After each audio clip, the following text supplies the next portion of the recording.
Bienvenue dans Légendes de l'écran, le rendez-vous passionnant qui explore les vies fascinantes de personnalités marquantes du monde des écrans. Aujourd'hui, plongeons-nous dans la carrière de Steve James. Avant de commencer, un petit rappel. Pour 99 centimes par mois, vous pouvez devenir un soutien essentiel de notre chaîne et nous aider à continuer à proposer du contenu.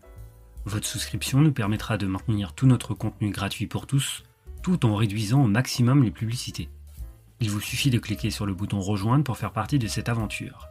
Merci infiniment pour votre soutien et bonne écoute. Steve James est né et a grandi à New York. Son père, Hubby James, était trompettiste et son oncle, James Wall, jouait le rôle de Monsieur Baxter dans la série pour enfants Captain Kangourou. Son parrain, Joe Seneca, qui interpréta notamment le père du personnage de Danny Glover dans Silverado, a joué un rôle clé dans l'intérêt de Steve pour les films d'action, l'emmenant régulièrement voir des films sur la 42e rue lorsqu'il était enfant. Steve James a terminé ses études secondaires à la Power Memorial Academy en 1970, puis a poursuivi en art et cinéma au C.W. Post College. Après avoir obtenu son diplôme, Steve James s'est investi dans le théâtre et la publicité télévisée. Émerveillé par les prouesses de Bruce Lee et de Robert Conrad, il débuta au cinéma en tant que cascadeur pour des productions basées à New York telles que The Wiz, Les Guerriers de la Nuit et Les Seigneurs. Au milieu des années 70, il commença à obtenir de petits rôles dans des films comme The Land That Time Forgot et Les Guerriers de la Nuit. En 1980, il joua dans le film de justicier The Exterminator. Le film raconte l'histoire de deux vétérans du Vietnam interprétés par James et Robert Ginty, vivant dans le Bronx. Le personnage de James est attaqué et incite le personnage de Ginty à devenir un justicier. Le film fut un succès, rapportant 35 millions de dollars et lançant la carrière de Ginty dans les rôles principaux des films d'action. Le tournage est cependant marqué par un grave accident, causant de profondes brûlures à Steve James, qui nécessite alors une greffe de peau. Cet incident le rendra par la suite extrêmement vigilant concernant les effets pyrotechniques. James continua sa carrière en interprétant souvent le rôle d'acolyte dans les films d'action, ainsi que des rôles secondaires dans des drames et comédies. Il apparut dans plusieurs films comme Noces sanglantes, The Soldier et Vigilante, et fit des apparitions dans des séries télévisées.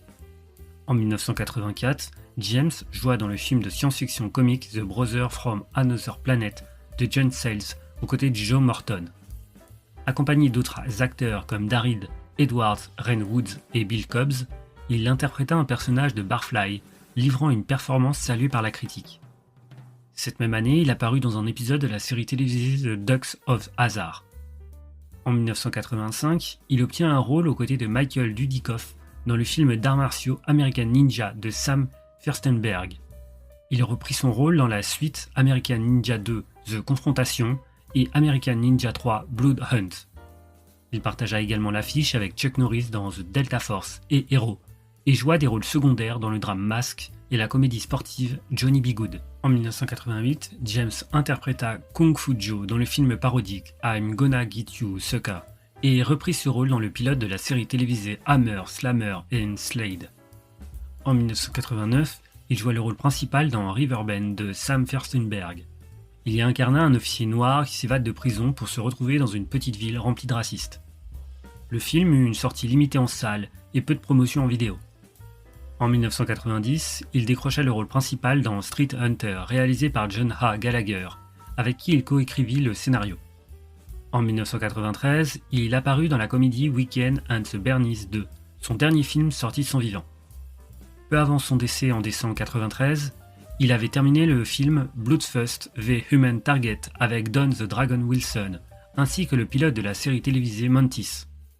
Ce pilote fut diffusé sur Fox quelques semaines après sa mort.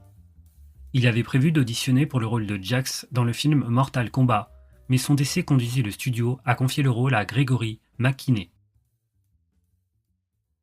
Le 18 décembre 1993, Steve James décéda d'un cancer du pancréas à son domicile à Burbank, en Californie, à l'âge de 41 ans.